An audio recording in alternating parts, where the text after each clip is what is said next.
Now we're going to move on to our final session before the networking break. It will be a short session led by Jaydev Krishnan from Asset Watch.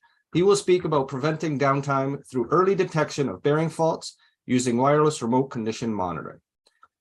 This session uses a case study to learn how to leverage predictive analytics to identify early bearing failure by analyzing the data collected from equipment sensors. Using the power of machine learning algorithms, the team identified patterns and anomalies in the data, which indicated potential bearing failures.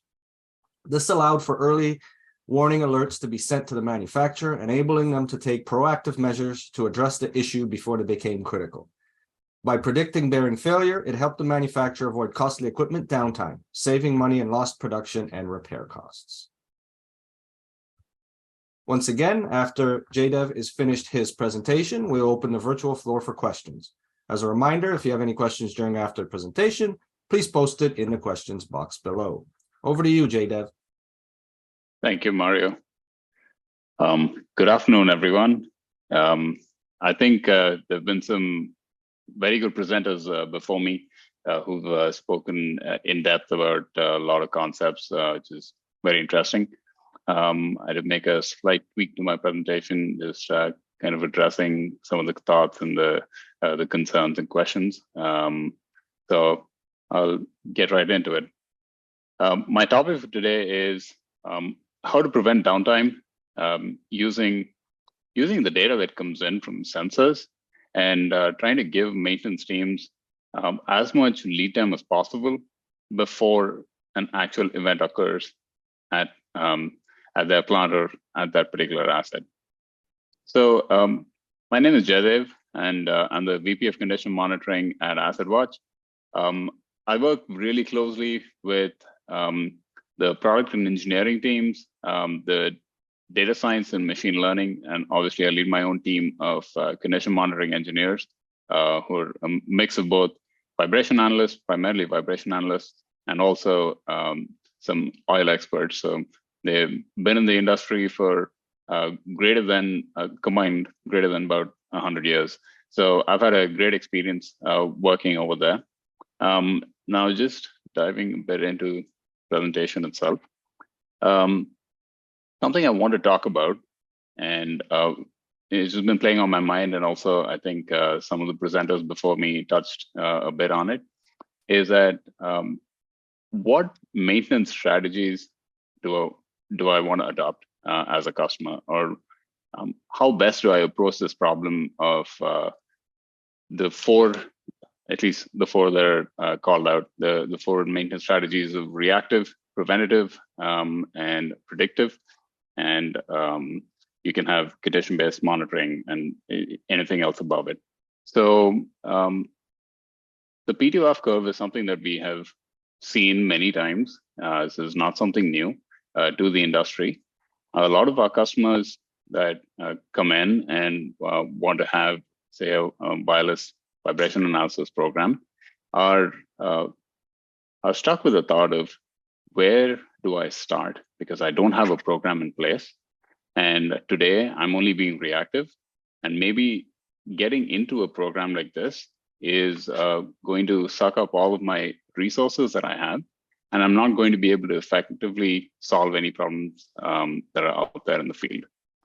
So one thing I'd like to definitely mention about this is the path from moving to reactive to predictive is not a linear path. Any of the assets that you take out in the industry, they don't have linear failures. All failures are non-linear. And the same way is what I would suggest maintenance managers and reliability managers to treat their assets as well. They are not going to fail overnight, but once they hit a point in the PF curve where failure is imminent, they're going to crash and burn, so to say, really fast. So one of the best maintenance strategies that you could adopt, and the reason why I'm bringing all this up is because it ties into my case study as well, is that you can have a blend of a reactive, a proactive, and a predictive maintenance strategy as a part of your program. It doesn't have to be one or the other. it can be a blend of all of these. And it's always good to start with a certain set of principles or thoughts, but having a predictive maintenance tool for, like one of the early presenters said, like following the Pareto rule and just having the top 20% of your assets being monitored with a predictive maintenance tool is going to give you 80% of your results. And it's a great place to start because you can optimize your team's resources, because you're only going to be tackling those problems which are giving you most ROI and most cost saving. So having spoken about this, I'd like to dive a little bit into my case study. So the challenge that I really faced at one of my customers was a global cement manufacturer, and they were looking for an affordable maintenance solution for their tier 1 critical assets. So something that I mentioned earlier, they didn't have a program which was in place, and they were looking for a solution that could monitor their critical assets. Once our solution was installed at their plant, we were able to immediately identify certain issues with the help of vibration. And the reason why I say that it's a predictive tool is because we were able to tell the customer clearly what the problem was, where they need to work on it, and how much time they had left to act on the solution. So diving a bit into the data itself, our software is set up in such a way that we can look at various parameters within the FFT or the fast Fourier transform, and you can bucket the energies that come in from the asset itself. So when the sensor wakes up and picks up a certain reading, it's looking at a varied number of frequencies in the spectrum. So it can be 0 to about 3,000 hertz, which is about 180,000 to 200,000 CPM. So we have some machine learning that runs in the background that helps bucket each of these frequencies. And it basically does a banding that helps identify where the fault is and what the type of fault is at that particular asset. Now that we had the data coming in from our sensors and from our customer's asset, we were able to see clearly where the issue was and how severe the issue was. Now, all of that data that comes in from the machine learning was used to feed our analysts, and our analysts eventually use that data to come up with a recommendation. So we come up with an observation and then a recommendation to our customers. There was actually more than one issue at this fan that the customer was facing. And what we helped them do was really optimize their time and resources, like I said earlier, to tackle the easiest problems first, and then leave the harder jobs for later, which still had time in terms of development of failure. So we suggested to the customer that there were two things that they actually had issues with. One was an imbalance on the fan, which was obvious. And since it's a cement plant, you can imagine there's dust all around. They could be caking on the blades and things like that. So we were able to tell the customer what to do: inspect the fan blades, clean that. It'll help drop your vibration and reduce the load on your bearings, so we can get you to your next shutdown. And in this particular instance, they actually had 6 months to their next shutdown, and we were able to make it 6 months to their shutdown. The benefit that they had in this case was they could continuously monitor the asset, see what was happening. It was a critical asset to them, which was a single point of failure. So if it went down, the whole plant would go down. And then we also had some fail safes in our machine learning, which would help tell us if there was a rapid change that was happening. So if I had a rapid change at the asset, which would cause accelerated failure, we would notify the customer well before it caused catastrophic damage to the customer. So in this particular case, it actually took 2 or 3 steps before we actually resolved the issue completely. And in this case, the machine learning was able to look at all the data coming in without having the analyst look at the data continuously to find a solution for the customer. So this helped the customer save close to, maybe $120,000, $150,000, which is not a small amount by any stretch of imagination. So that was my quick presentation. I know I had only about 15 minutes. I'd like to open up the floor for any questions. All right. Thank you very much, JDev. Lots of great information, even though it was a short presentation. We do have some time for question and answer part of the session. If you haven't yet, please post your questions in the questions box. Let's go with the first question. How is the ROI or cost savings calculated with preventative maintenance?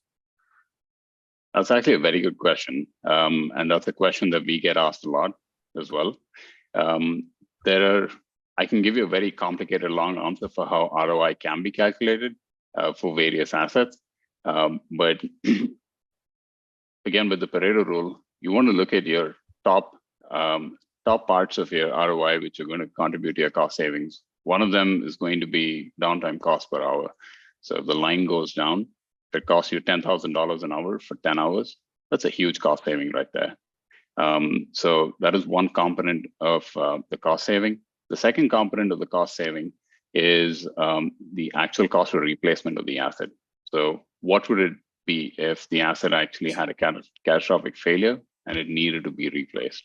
So you combine the first part of it, which is your unplanned downtime, the second part of it, which is your replacement cost, and you get greater than 90% of what your cost savings is actually going to be on the asset. And in addition to that, you can have labor hours that were acted on, or you have any other parts in addition to the repairs that were needed for the asset. All right. Question that's come in. Is the next step recommendation given by Asset Watch software automated, or will an analyst review to enter steps manually? So there's actually two parts to the software. The first part will direct us to the asset and tell us what is happening at the asset. And the second part is the analyst will actually click on the points and then review it, enter the next steps, and send it out to the customer. We are in the phase of actually going through next steps and observations that the analysts write up to feed back into machine learning to see if we can come up with good recommendations for our customers. But yeah, long answer for a very short, simple question. Okay. Can you give an example of any anomalies that you look for? Sure. There's actually a lot, I would say greater than about 50 to 60 anomalies that we look for. The most common ones that we come across would relate to alignment. So say misalignment, parallel misalignment, angular misalignment. You'll have structural looseness. You'll have rotating looseness. And obviously with specific equipment, like say a gearbox, you could have bearing issues, you could have gear mesh issues. Pumps, you can have wind pass. So there's a wide spectrum of faults that vibration can really detect, and it doesn't sit just in one spot of the spectrum of the PF curve. It actually spans a wider part of it, which is what makes it a very useful tool. Okay. What data points are analyzed? So as I said earlier, we have some machine learning that actually looks at all of the data that comes in to the system, and only the assets that really need to be looked at and need a second opinion from an analyst are what bubble up to the top in the software. And the analyst will go through all the points that are relevant to that particular failure just to confirm it or deny it. And then we can go ahead, we create the asset alert right there for our customers and send it out straight from the platform.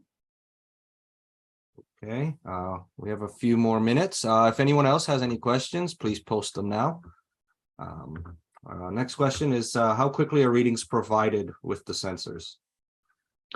So the readings come back within a minute, usually, from the sensor, so it's pretty fast. But the sensors wake up every 3 hours, so you get 8 readings a day, which is, in my opinion, is plenty to actually make an analysis and have a good next step and recommendation for the customer. Okay. Can you use training data from historic databases?